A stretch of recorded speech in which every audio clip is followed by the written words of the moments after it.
Good, what is it, still morning? Good afternoon. Good afternoon, good afternoon, good afternoon. I want to thank everybody for coming out here today, and I thought it was incredibly important as we get closer and closer to the end of this primary season to express my concerns. I have deep concerns about the direction of the party in the state. I have deep concerns about the forums and debates that we've been through, and people and the comments that people have been making. That has been, in my mind, very dangerous to the direction we need to be going in as a state, specifically at a time when we have a president that's kidnapping black and brown people off the street and sending them to detention facilities in other countries, at a time where diversity, equity, and inclusion is being attacked, where the National African American Museum is being attacked, where they're threatening funding, where we have to go to court to protect funding for universities, for school systems, because they want to support folks of different backgrounds, different cultures, different languages, because people choose differently how to identify themselves or who they love.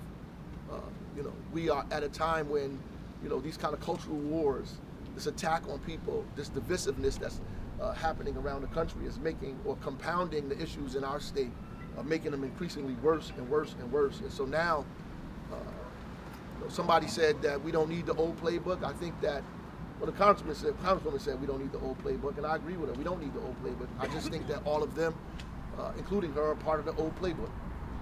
The reality is, in New Jersey, on top of the things that we're experiencing from Donald Trump, African American women die 7 times more in hospitals giving birth to anybody else. African American children die before they reach age 1 3 times more than anybody else. The state's wealth gap doubled since COVID, from $300,000 between white families and black and brown families to $600,000 in this state. The state procurement dollars spend less than 1% in black, brown, and women of all nationalities, businesses in this state. In the Essex County where we live, where black and brown families are the majority, where people identify as mixed race and black and brown in the majority, less than 1/2% of those contracts go to black, brown, and women businesses. We are in a very difficult situation. And at the center of that is home ownership and investing in businesses, the wealth gap at the center of that. I was at a forum, and this is what prompted me to have these discussions. I was at a forum, multiple forums, and people keep raising, rightfully so, this wealth gap in New Jersey. They say, oh, there's the wealth gap, and now they're talking about it's double. And candidates, our congresswoman, in the main, says that the wealth gap can be fixed by making sure that 3rd graders knew how to read.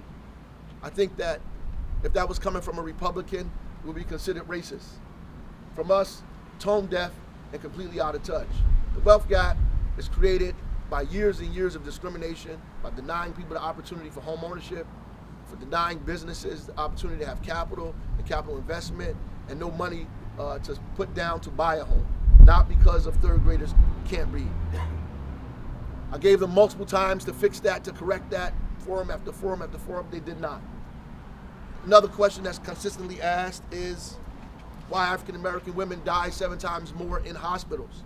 The response over and over again is we don't know how to navigate Horizon, Blue Cross, Blue Shield, that these things are too big, too advanced for us, and maybe because we live in places like Newark, we die. But I keep expressing to them, forum after forum, that the data says that not only are African American women dying 7 times more, but it doesn't matter their socio and economic status, meaning they could be from Montclair or Milburn or Livingston or any super wealthy part of New Jersey and from Newark, and the outcomes would be the same. And so I think that this party is tone deaf. I think that this party does not see what needs to happen. They cannot fix the racial nor economic disparity in this state. I don't think they have the desire to do it. If you look at their plans to give money to people who make $500,000 or more, they have not addressed the wealth gap. They have not addressed the poor investment in communities. They have not really addressed African American women dying in these hospitals, or kids dying in these hospitals. They have not addressed the fact that between Newark and Livingston is only an 8-mile difference, but a 14-year life expectancy difference. They have not addressed those factors, and the head of, or the choice for them, the Congresswoman, has not addressed it either. I would demand that every candidate in this race, both Republican and Democrat, come up with a plan, because we have a plan for everything else, a comprehensive plan for everything else. In fact, we're competing with each other on plans. I would argue that everybody should come up with a comprehensive plan on how to address this growing wealth gap in this state, the growing inequity in this state, the growing racism that I see happening in this state, that they have to have a plan to address not just housing, but housing for all of us. They have to have a plan not to address women's rights and women's right to choose, but women's right to choose in all communities, women's right to have health care in all communities, specifically black and brown communities. I would ask them to address that and recant this and move away from this idea that African Americans can't read, that's why the wealth cap is too low, or we can't navigate Horizon Blue Cross Blue Shield, which is why we're dying in hospitals. I would ask them to recant that. And I would also say that it's going to be difficult for them to respond to these issues and answer these issues because of the very policies that they've represented in the past and the money that they've gotten from individuals in the past. You can't say you support immigrants' rights and support the border wall at the same time. The Councilwoman can't say she supports women immigrants' rights and support the border wall at the same time. You can't say you support affordable housing and vote against affordable housing at the same time. These things don't work. They don't go hand in hand. You can't say you want to reduce costs in our community and take money from Wall Street and investment bankers at the same time. You can't say you oppose to Donald Trump and Elon Musk and take money from Elon Musk at the same time. These are many of these candidates, really. But at the end of the day, I'm asking specifically and demanding that the Democratic Party move away from its tone-deaf policies, from the policies that alienate black and brown people in this state, that alienate working people, specifically black and brown people in this state, that if they choose in candidates, that their candidates have to have a record, a history, and a plan to deal with inequity in the state of New Jersey. If we continue to move forward this way, if we continue to move forward without that plan, then I'm not sure I can convince people in our communities to be a part of what's going on as we move forward. And we desperately need all of us to be together. We desperately need all of us to be unified. We desperately need all of us to be against Donald Trump. He is the existential threat. He is the main problem, a danger to us all, no matter what we look like, where we are, what community we live in. He's a danger to all of us, and we can't support or scaffold that danger here in the state of New Jersey by supporting policies that give strength and power to racism and attacks on working people in the state of New Jersey. So that being said, we are going to come out with a comprehensive plan and strategy to address, and we already have really, but I'm going to put something as a set aside to deal with black and brown people specifically in the state of New Jersey. Starting with police misconduct, because you can't support police reform and be against the Civilian Complaint Review Board. We're going to start with the access to health care, go with the access to health care, to maternity care for black and brown women, to the wealth gap that's consistently doubling and increasing in this state, to the procurement strategies that exclude hundreds and thousands, even millions of New Jerseyans, that make it increasingly difficult for immigrants, documented and undocumented, to have businesses and grow in this state. We're going to come out with a plan specifically geared to fill the racial wealth gap and economic wealth gap in this state. So that be, I'll take what, 2 or 3 minutes, 5 minutes? Yeah. Got 5 minutes left. Mayor, talk about this plan you're going to come out. Well, I think what we're going to do is we look at the things that we've already been saying and things we've already posted. And I really want to push everybody to lean in on what we're talking about. So our plan will be specifically geared to black and brown communities in the state of New Jersey and how to fill those gaps, gaps around wealth, gaps around home ownership, gaps in access to health care, right? Gaps in procurement and small business growth in the state of New Jersey. Mayor, Mike Sherrill has referred to the third grade reading issues in explanation to a question that you referred to. Are you saying that she is racist because of that answer? I'm saying she's tone deaf, clearly. And I said that the people... that a Republican would be called racist. They would be. If Donald Trump said that, he would be racist because of his actions, his policies, and everything dictate that he is. With the folks that he hang around, the things that he say. We don't have that evidence on Mikey Sherrill. What we do have, though, is her comments that I think are completely tone deaf and are, at best, not well thought out. Are you saying? And on Fulop, the similar question. I think it was at the same forum at NJPAC where he referred to, people aren't savvy enough to navigate the healthcare system in response to maternal health. He did. I mean, what are you saying about why those two? Why are you because they said it. Right, but why just? And they said it more than once. Yeah. Right. They said it more than once at various forums. And it really becomes a party of the Democratic. It becomes a problem of the Democratic Party for two reasons. One, because all these problems exist with Democrats in charge. That's number one. And they have to fix it. We have to put the weight on them to fix it. Number two, that the party bosses have chosen the Congresswoman as the person that they want. And so she has to be held responsible, and the party has to be held responsible for that as well. And she would have less responsibility if she would have not said the things that she said over and over again. I feel obligated almost every time I leave these forums and people say stuff to me about what they said, and I don't say anything about it over and over again. And as we get close to this, they have to address this stuff. Mayor Massa CBS New York, I hope you're doing well. Last week we contacted your office about a city-owned Potter's Field, an abandoned cemetery near the airport. I could talk to you about that. After you're going to talk to me about it? Okay. Mayor, the points you're making about the Congresswoman are not necessarily new, her stock trades, things like that. Why bring it up now? Well, I'm bringing it up in the context is that we need to deal with equity, and we need to deal with the direction the Democratic Party is going in. That's the context that I'm bringing it up in. I mean, all this other stuff is really just context for her policy, her record, the things that she's been for and against. And ultimately, I don't think that this helps us move in the direction we need to move in. But today, specifically today, I'm talking about equity and our ability to get the party, as we move forward in the era of Donald Trump, to stand on the things that we think are important now, that we galvanizing around. And we need a broad-based coalition. And I think we need to build a broad-based coalition. We need a broad-based coalition, and we're included in that broad-based coalition. And I get constantly conversation from people in our community that say, yeah, we want to build a broad-based coalition, but our issues have to be a part of that coalition.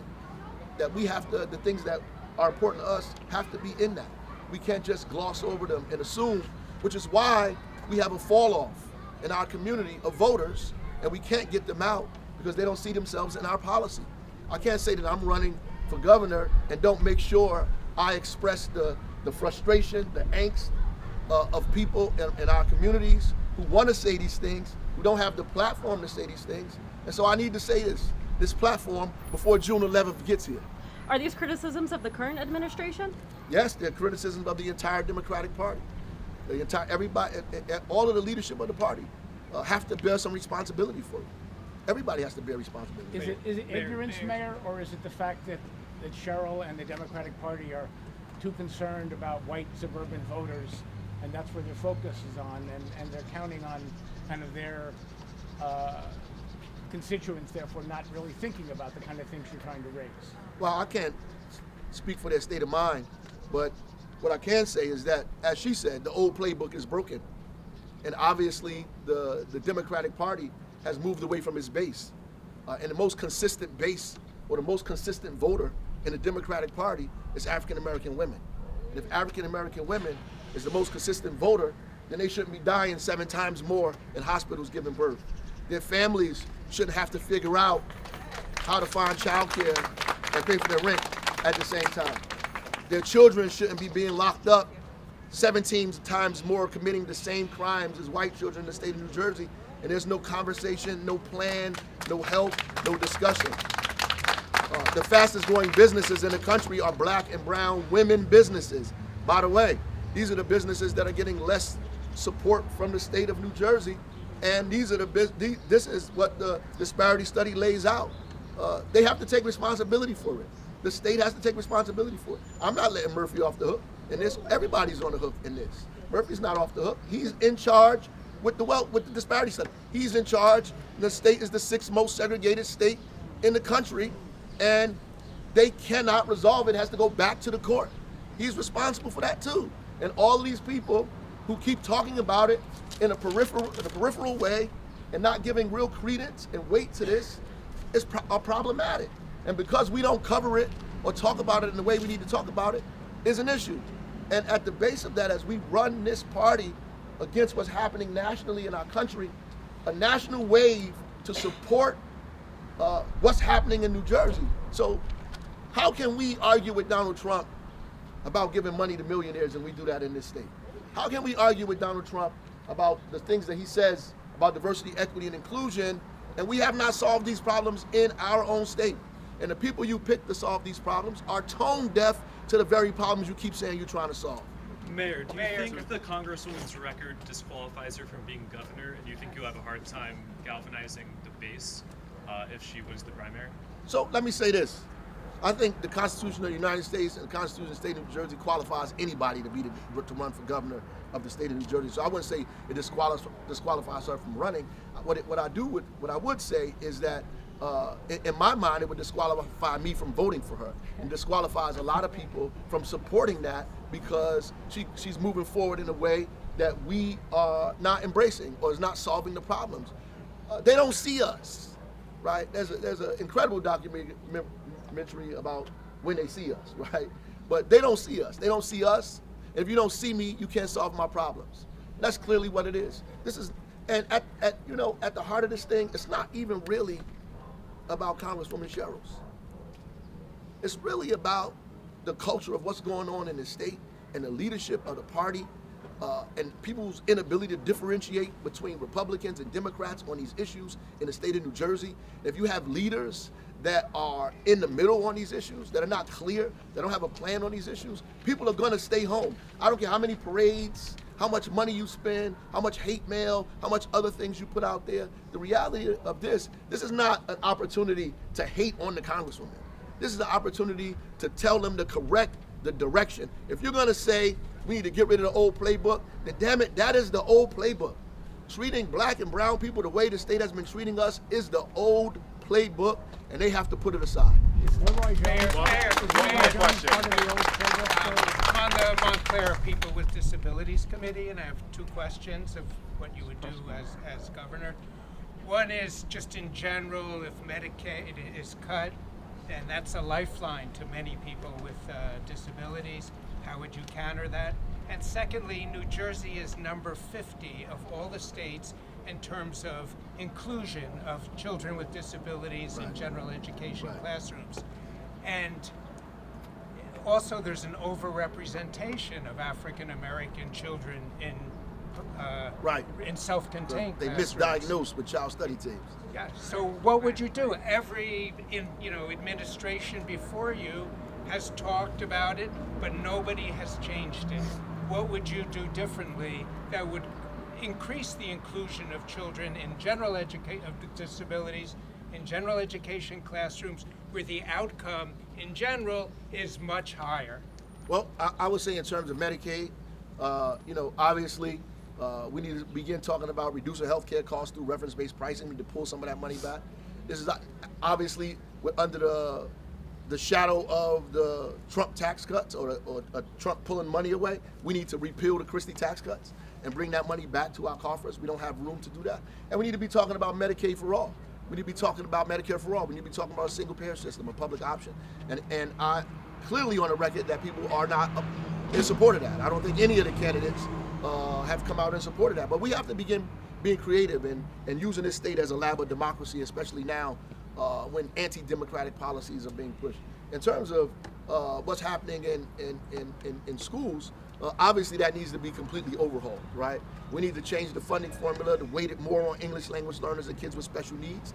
We need to give more resources to communities with kids with special needs, and we need to go on these child study teams and look at how they diagnosing our children and make sure that they're diagnosing it fairly and equitably, and not telling folks because children are overactive that somehow they have a disorder, right?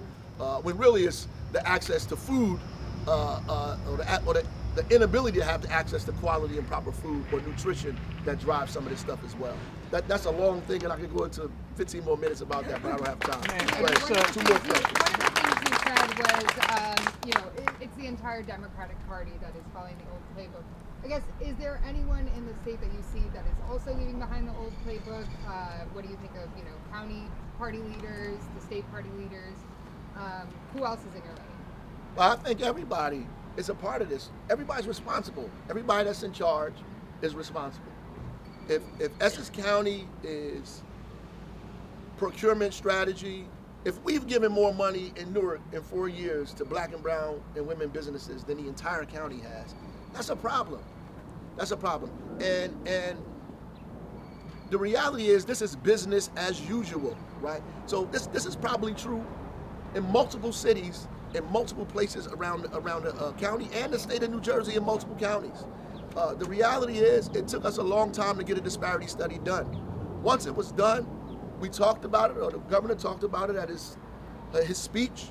There's no real concrete movement on any of this stuff anywhere, right? The party itself should be the loudest voice on this. That's all I'm saying. They should be the loudest voice. And if you want to identify individuals, you can do that on your own. You guys are good at that.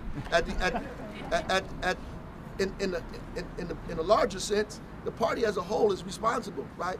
And if I want to see the party move away from that, right? And if you're moving away from that, then you can't have candidates that are telling me that the wealth gap exists because black children can't read on a third grade level when we know about when housing, when suburbs were first created, right? And money was given from the federal government, they subsidized home ownership in suburban communities right after World War II. That there was an exodus from communities like Newark through subsidization of home ownership in these communities. That there is a whole generations of people that were denied loans, that were denied capital, that were reevaluated wrong, that were denied insurance, very purposefully and deliberately denied the opportunity to own homes. And home ownership is the basis for wealth in this country, right? And so if you're saying that, either you're ignorant, right? Or you're tone deaf, or both. And either somebody is going to have to fix that or speak out about that. And I know people are going to be angry that I said something about it, but guess what? I would be angry if I didn't.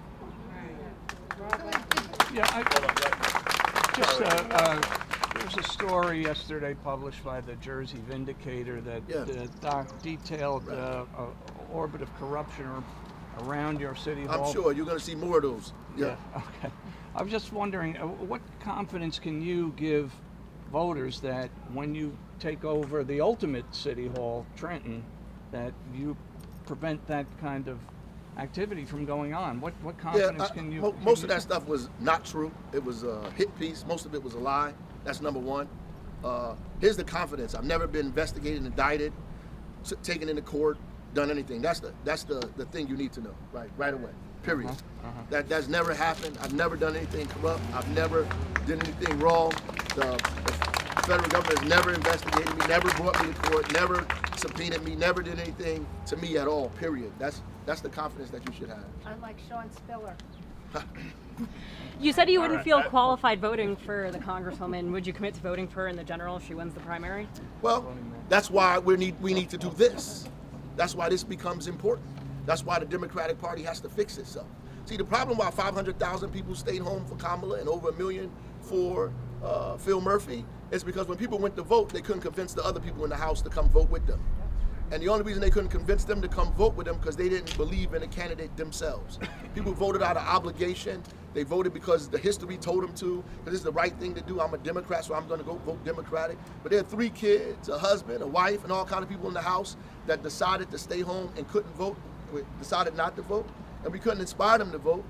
And most of them didn't vote because the reality of the matter is, what is the return on the investment of that vote? Like, my life is not going to change. And these people are going to do things, and it's not going to involve or include me.